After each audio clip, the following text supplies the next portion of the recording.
Muy buenas noches, bienvenidos a la hora clave. Buenas noches, Martín. Buenas noches, Manuel Felipe. Bueno, comenzamos nuestro programa, el bicentenario del nacimiento de Cecilio Acosta. Muy importante referencia porque Cecilio Acosta nos dice que aunque mande la barbarie, la civilidad se impone. Así es. Bueno, se acerca el bicentenario de Cecilio Acosta y se celebran muchos eventos en su honor. Y no es para menos, en la turbulenta historia venezolana del siglo XIX, Cecilio Acosta brilla como un faro, como un símbolo indiscutible de los ideales civilistas en ese periodo de consolidación del Estado Nacional. Cecilio Acosta nació el 1 de febrero de 1818 en San Diego de los Altos, población de las montañas ubicadas al sur de Caracas. Más allá de sus ideas, que por supuesto vale la pena revisar, estudiar y rescatar, la vida misma de Acosta es un ejemplo insoslayable para entender el país, sus instituciones, su accionar republicano. En otras palabras, para entendernos como ciudadanos y como intelectuales. De su actitud ante los vaivenes y desatinos de la política, podemos deducir que Acosta entendió que por encima de las circunstancias coyunturales que le servían de marco socio-histórico, había una dimensión ética de mayor trascendencia. Ese espacio era el reservado para los espíritus superiores, como el suyo, pero también para los intelectuales. Así es, de esa manera evitaban perderse en el pantanoso terreno de la política como actividad cotidiana, por supuesto desde la perspectiva de la política como pragmática y acomodaticia, según las cambiantes circunstancias de los políticos, especialmente cuando el ejercicio del poder en cualquiera de sus niveles o implicaciones no se rige por principios morales que guíen la actuación. Acosta, hombre del pueblo, pero no del populacho que grita y alaba a los pseudohéroes a quienes se les erigen estatuas en vida, y está prohibido no solo censurar, sino incluso cuestionar en lo más íntimo, fue también un académico para el pueblo que a mediados del siglo XIX entendió su misión intelectual y sus reflexiones al servicio de la superación de la pobreza mediante la educación, el trabajo y la industria como generadora de riqueza social y no mero acaparamiento de los medios de producción. A 200 años de su nacimiento miramos a Cecilio Acosta como un gigante venezolano del civilismo. No es preciso, decía, herir para convencer, ni maltratar para discutir. La tolerancia, que es el respeto a las opiniones ajenas, es tan sagrada que nunca es lícito faltar a ella. Hace 140 años, en ensayo fechado el 27 de octubre de 1877, Acosta, refiriéndose entonces a los partidos políticos como causantes de una polarización extrema y muy peligrosa para la vida ciudadana, formulaba tal idea de la siguiente manera: para que los partidos sean útiles, han de combatirse entre sí en el terreno de los principios y no debe ser ni excluyentes ni excluidos en sus derechos como ciudadanos y en sus relaciones con la patria. Mensaje que podría hoy leer esta Venezuela polarizada como si hubiera sido escrito en estos días. José Martí, el gran patriota cubano, quien lo percibió de inmediato, se asombraba. Lo que supo, pasma, decía. Quería descuajar las universidades, descelar la ciencia y hacer entrar en ella savia nueva. Con razón, al morir, don Cecilio, fue Martí, quien tanto lo admiró, el que pudo decir de este gran pensador y educador venezolano: cuando él alzó el vuelo, tenía limpias las alas. Sin duda, el bicentenario de Cecilio Acosta es también el de la supremacía del espíritu y el cultivo de las letras sobre lo material y las distorsiones de la política al servicio de parcialidades. Es el bicentenario del civilismo y el entendimiento posible entre todos los venezolanos y venezolanas, tal cual lo consagra la Constitución. Al regreso de la pausa, recibiremos en el estudio a David Ruiz Chatein, historiador y profesor universitario, para saber más acerca de este gran escritor venezolano que dedicó sus obras a las luchas sociales. Pero antes les recordamos que pueden hacer sus comentarios en nuestras cuentas de Twitter e Instagram, @lahoraclavepisogb, y a través de la etiqueta #HoraClave envíen sus preguntas para nuestro invitado. También pueden buscarnos en nuestro canal de Telegram, Globovisión Piso Oficial, para que recibas en tu teléfono móvil las noticias más importantes del momento. Ya regresamos.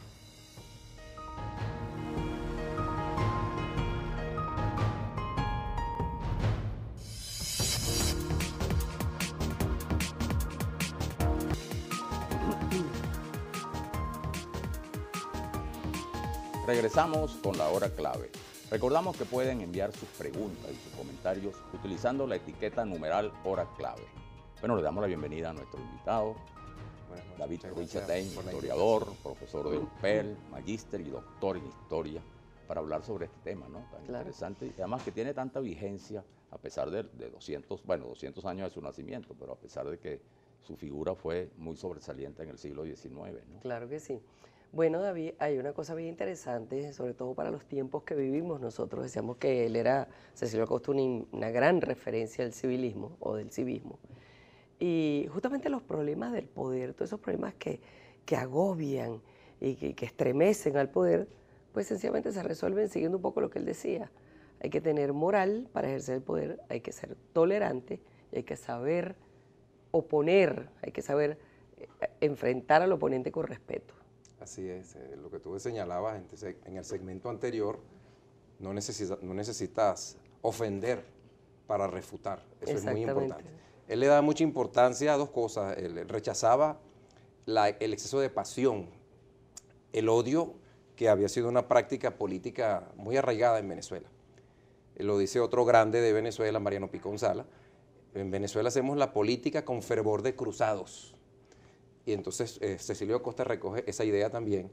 Es decir, tenemos que aprender a hacer la política con más serenidad, con más sentido pragmático de resolver los problemas, en sentido de las leyes y de las instituciones. Ese fue algo que él resaltaba, bueno, y pagó con una gran pobreza, por ejemplo, no subordinarse a los dictadores, sí, señor, no adular. Él vivió al final de su vida en lo que se llamaba en la época de Guzmán Blanco el cementerio de los vivos.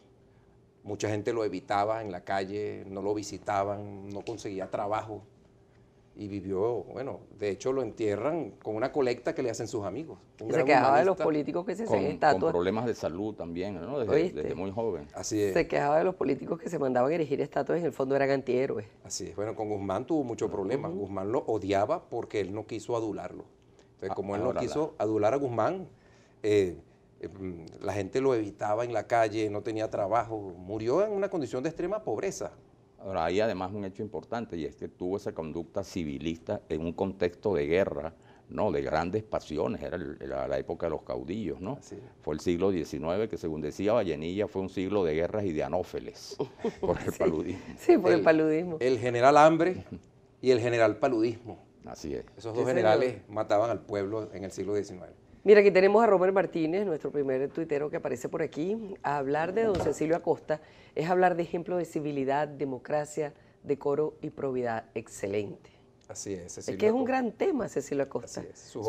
Y sobre todo por los tiempos que estamos viviendo. Así es. Sus obras completas, yo siempre, cuando vengo a estos programas, que agradezco la invitación, invito a leer, por ejemplo, Cosas sabidas y cosas por saberse.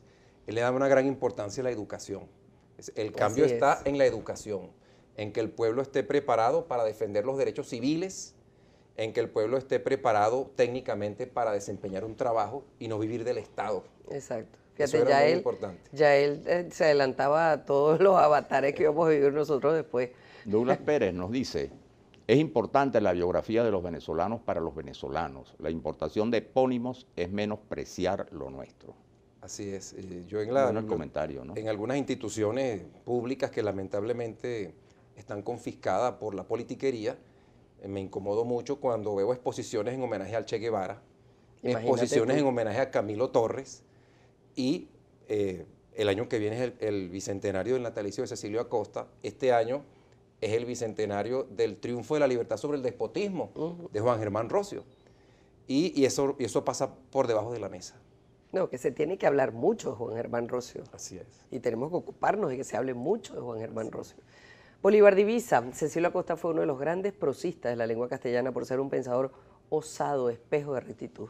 Así es. Rufino Blanco Fombona decía que es uno de los más grandes prosistas en lengua castellana, de don Cecilio Acosta. Y José Martí adivinó, y los literatos, los que hacen historia de la literatura en Venezuela, dicen que su prosa fue el inicio del modernismo en Venezuela, la prosa de Cecilio Acosta. Bueno, dice Aníbal Gómez, dice que cuando José Martí, justamente, ¿no?, visitó Caracas, elogió mucho a Cecilio Acosta. Esto molestó a Guzmán Blanco, lo mandó a echar. Tuvo que irse corriendo. José Martí, literalmente, de Venezuela. Es un episodio de su vida. Bueno, muy bello el escrito que le escribe Cecilio Acosta en la revista venezolana número 2, con motivo de su muerte, ¿no? Dice eso. Le escribe Martí. Escribe Martí sobre Cecilio Acosta. Lo que supo pasma. O sea, José Martí estaba asombrado. Sí, estaba asombrado de lo que sabía. Y su humildad. Sabía latín, sabía inglés, sabía francés. tenía un tratado de derecho internacional, estudios de filología, estudios cristianos, era un pensador cristiano. Sí, señor. Y un señor que venía de un hogar tan humilde, de una infancia de muchas carencias, ¿no? Y sin embargo, se levanta por sobre todo eso y se forma como se formó, que es una cosa increíble. Manuel, tenemos a Marieta Márquez Hosto. Dice, sin lugar a dudas, la inteligencia de los hombres se puede medir por la visión futurista de sus pensamientos. Bolívar, Acosta. Así es. Caso, ¿no? Importante. El caso de Cecilio Acosta, que en medio de esa Venezuela dictatorial, caudillesca y violenta, él prefiguró la Venezuela republicana, democrática, que debía funcionar con leyes, con instituciones, donde se le diera un gran valor al trabajo, a la educación. Él no era pesimista, él prefiguró la Venezuela del siglo XX en cierta forma. Se adelantó muchas cosas. Él decía que el siglo XIX era el siglo en que las clases laboriosas iban a ascender económica, política y socialmente. El pueblo ha pasado hambre, el pueblo ha padecido sed, ya es tiempo que se siente a la mesa. Y fíjate, como puede ser que le haya ocurrido como a muchos, porque había gente que por supuesto lo ponderaba en todo lo que merecía, tipo José Martí, pero seguramente ellos pasaron por muchos momentos, esta gente tan visionaria, tan preclara, de incomprensión y hasta de desconocimiento de su obra, ¿no? Y después es que se reivindican. Fíjate que ahora su bicentenario de 200 años es cuando más uno nota la preocupación, la pasión por Cecilio Acosta y su legado, ¿no? Él ha sido muy valorizado por nuestros grandes escritores. Sobre él ha escrito, por ejemplo, Rómulo Betancourt, fue la tesis de bachiller de Rómulo Betancourt. ¿Ah, sí? Sobre Cecilio Acosta. Cuéntanos sobre eso, sobre qué la hizo. Bueno, pensamiento liberal. El primer Betancourt es liberal, positivista, el segundo Betancourt es comunista y después el Betancourt definitivo es un gran demócrata. Así es. Bueno, también hay un comentario del concejal Vicente Páez, dice que rescatemos el pensamiento de Cecilio Acosta. Eso sí es un verdadero legado. Así es. Oye, qué bueno ver que hay tanta gente que se entusiasma por este tema y que nos escribe y que tiene ese reconocimiento por Cecilio Acosta, ¿no? Douglas Pérez, al invitado podría decir el origen de levantar estatuas, el por qué y para qué, cómo se decide a quién hacer o no una estatua. Bueno, muchas veces no lo deciden otros, lo decide él mismo y se la hace. Guzmán se las mandaba a hacer él mismo. Que es el mal de todos los gobernantes caudillos, caudillescos. Y después cayeron estrepitosamente. Esas estatuas siempre caen. Siempre caen. Ya están cayendo por ahí. Sí, sí, señor. Mira, Cecilio Acosta, bueno, si quieres comentar algo sobre el tema de las estatuas que preguntaba el señor. Bueno, estos son países que vienen de una tradición que la autoridad era considerada de origen divino en la época colonial. Y en el siglo XIX algunos gobernantes se prestaron a esa. Somos pueblos que tienen una parte mitomágica, ¿verdad? Y ese elemento lo explotan algunos para autoexaltarse, pero esas autoexaltaciones en verdad suelen desmoronarse con mucha rapidez. Con mucha facilidad, mucho ídolo por ahí con pie de barro, ¿no? Así es. Bueno, David, muchas gracias. Bueno, estamos gracias, ¿no? Estamos encantados. Recomiendo encarecidamente la lectura de Cecilio Acosta. Así es. Vamos a la pausa y regresamos ya.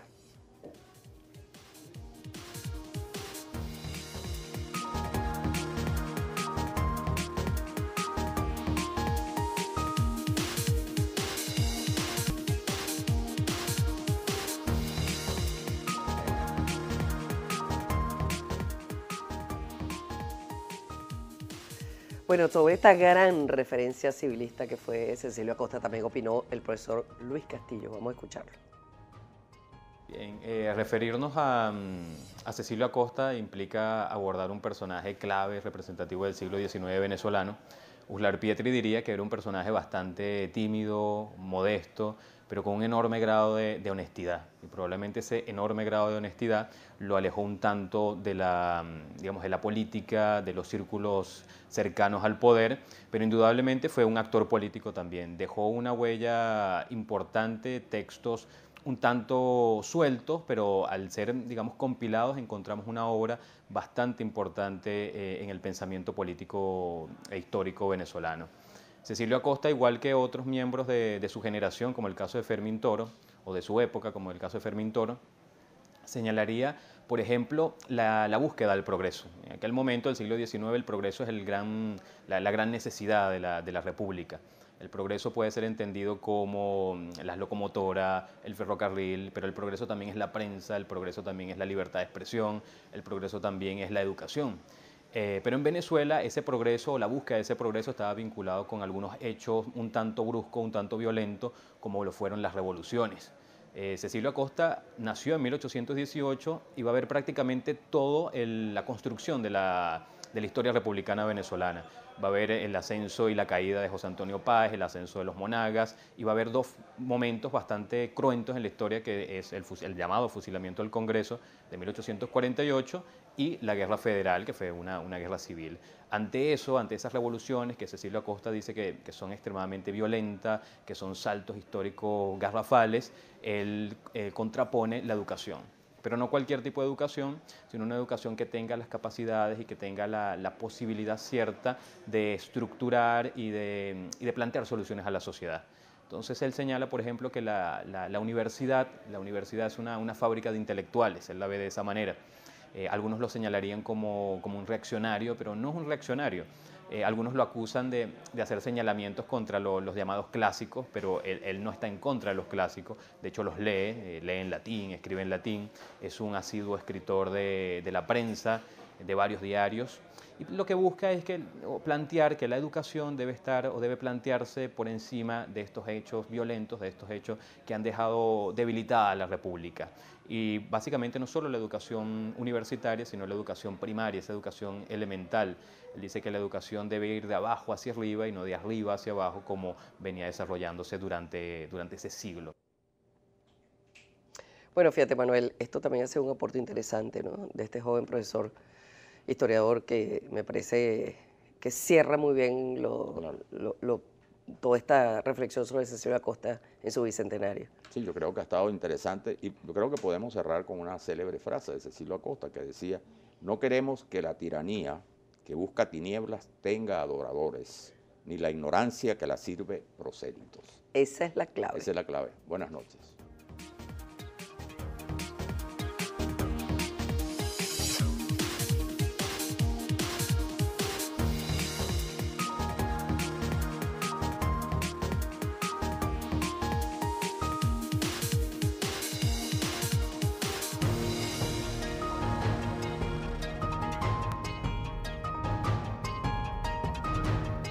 A continuación, Reporte Estelar, programa mixto, informativo y de opinión, con elementos del